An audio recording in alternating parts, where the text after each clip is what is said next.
Ini sedikit how to lagi tentang bagaimana cara pakainya.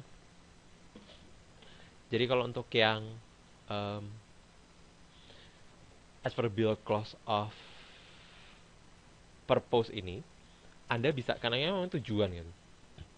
Anda bisa mengganti dengan for prepositional phrase.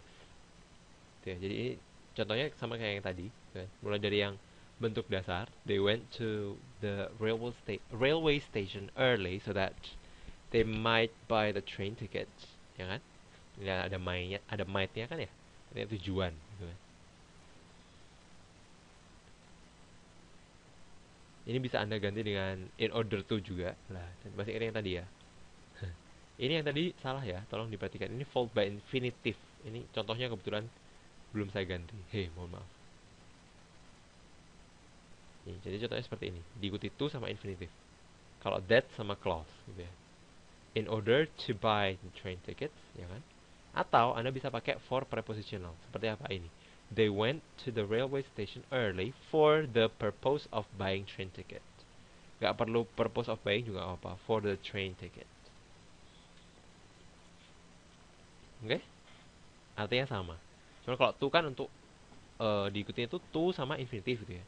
Kalau for ya sama kata benda, kayak gitu.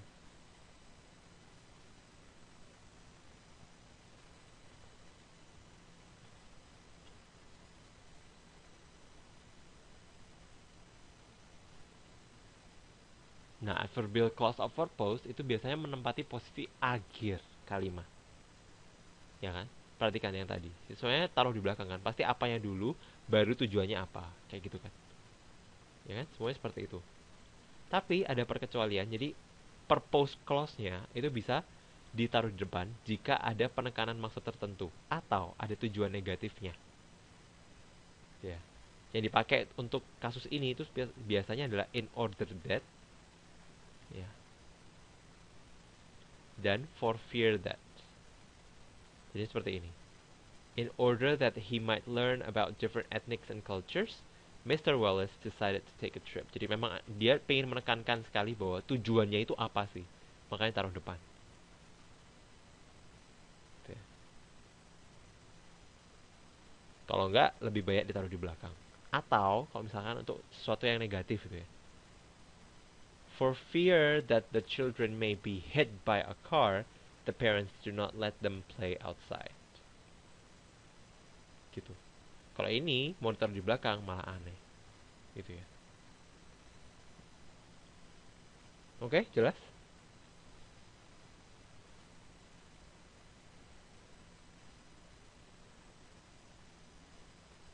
Gimana gimana? Halo?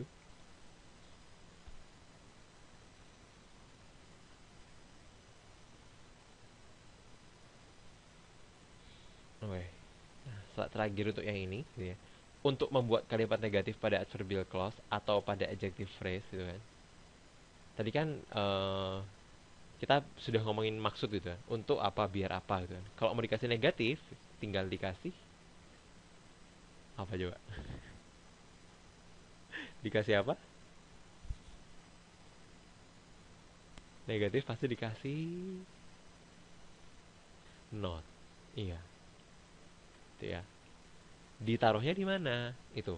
Tambahkan not pada klausa tersebut. Tepatnya selipkan pada konjungsi itu ya. Konjungsinya apa? Untuk in order to. Kalau yang lain itu bisa Anda masukkan ke dalam klausanya karena diikuti klausa. Misalnya so that she will not be late gitu kan. Karena diikuti sama klausa ya berarti klausanya yang dikasih not. Tapi kalau pakai in order to gitu karena diikuti sama infinitif, pakailah in order not to. Gitu ya. Ingat karena misalnya sama seperti yang tadi, kalau misalnya pakai in order to itu kan berarti sudah tidak lagi diikuti oleh sebuah klausa. Berarti sudah bukan bentuk adverbial clause sebenarnya. Oke. Okay? Itu ya, in order not to be late. Sebenarnya itu sudah bukan klausa lagi.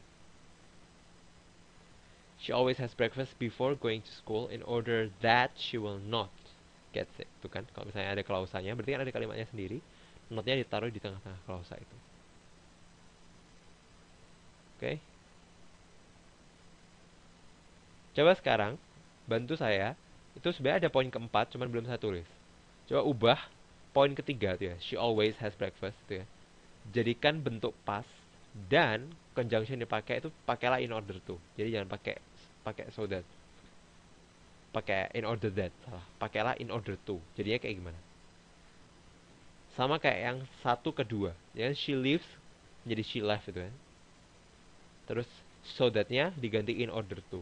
Coba kalau yang tiga jadiin keempat kayak gimana?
She had breakfast before. Oh, oh. No, no, no. You don't have to change that into when. Going is alright. Gak bisa ya. Kalau misalnya di situ kan sebelum pergi. Perginya itu kan before going. Itu memang harus going. Tidak bisa. Karena itu adalah sebuah gerund di situ kan. Masih ingat ya pelajaran gerund? Before going to school in order not to.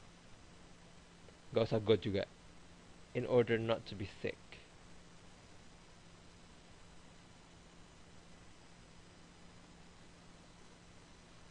Kalau sudah ada be, pakai be. Kalau misalnya enggak, get ya get. In order not to get sick. Betul, saya yang tulis sama Laras itu.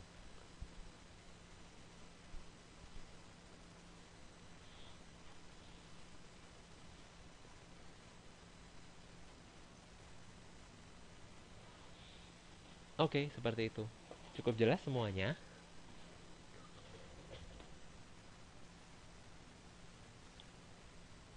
Baik, kalau misalnya tidak ada, kita akan segera lanjutkan ke modul yang ketiga. Cuman mungkin kita break dulu sebentar. Perlu break atau enggak? Atau langsung aja? Perlu break kah? Atau tidak? Langsung saja dilanjut? Langsung, ya baiklah. Jadi, oh ya. Hah. Jadi ini memang tidak terlalu banyak. Oke, jadi kita punya adverbial clause of opposition. Tadi kan masih sisa dua ya. Tabungan kita masih ada dua.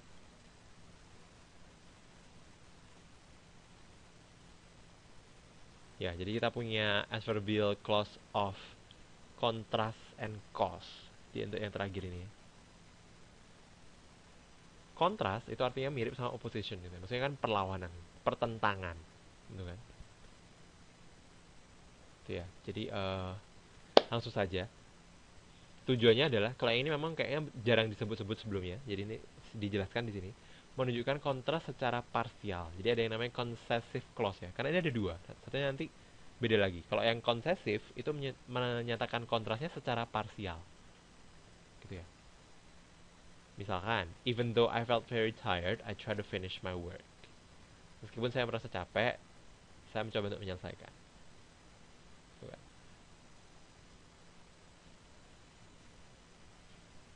Tapi sebentar, biar jelas saya kasih tahu perbedaannya langsung sama yang satunya. Kalau adversative clause itu direct opposition. Jadi perbedaannya jelas. Maksudnya kita membandingkan sesuatu yang memang ditentangkan gitu. Ronald is tall, whereas Harry is rather short. Nah ini namanya adversative. Jadi memang mempertentangkan dua yang memang berbeda kayak gitu. Kalau konsesif itu maksudnya yang seperti ini, yang artinya meskipun. Gitu ya.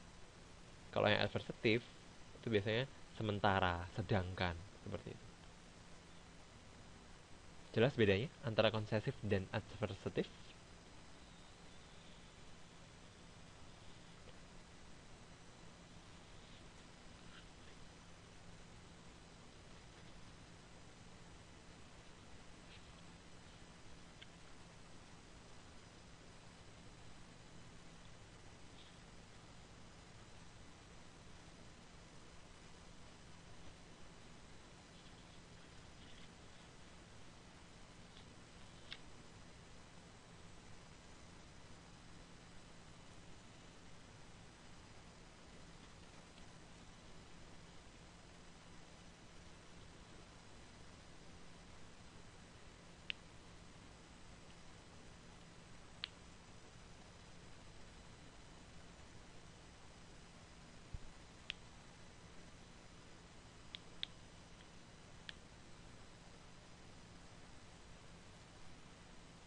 Masih belum ada yang menjawab?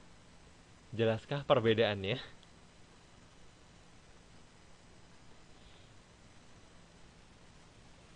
Oh, iya. Perbedaan apa? Mungkin yang lainnya bisa jawab yang tadi ada di sini atau tidak ada yang di sini tadi.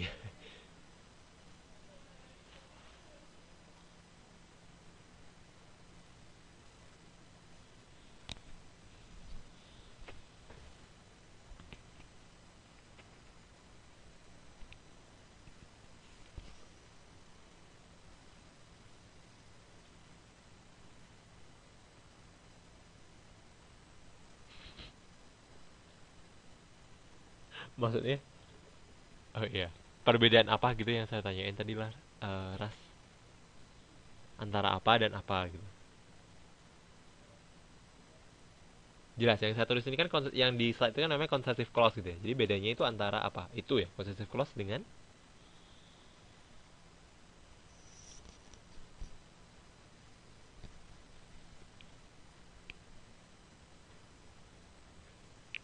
adversative, oke. Okay. Dan ada yang bisa gantung ulang mungkin bedanya apa?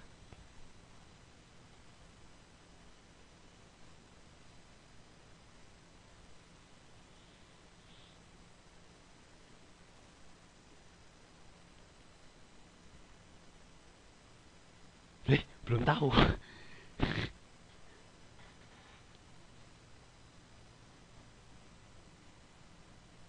Iya deh, yang sudah tahu, yang sudah tahu.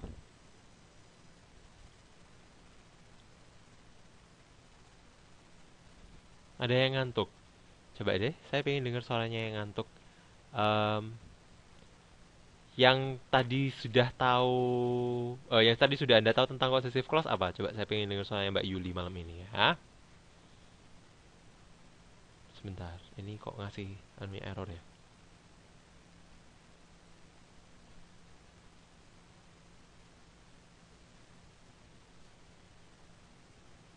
Eh,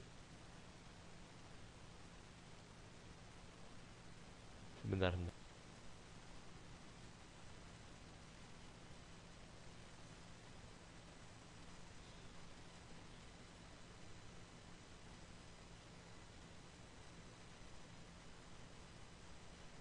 Halo, selamat malam Mbak Yuli.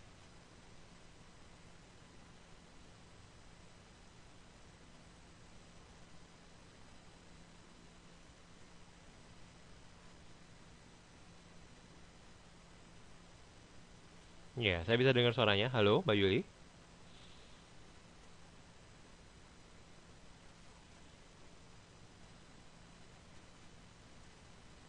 Halo. Langsung ngobrol aja.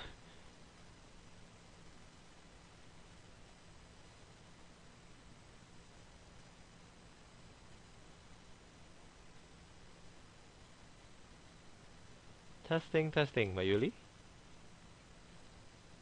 Udah denger ada kayak yang lain pada denger nggak sih ada kayak suara musik gitu ya?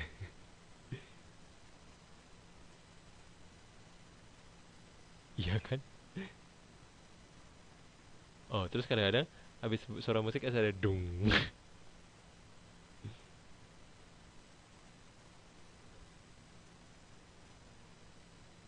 Oh, nggak denger. Mungkin karena orangnya belum ngomong kali ya. Mbak Yuli ngomong dong, halo.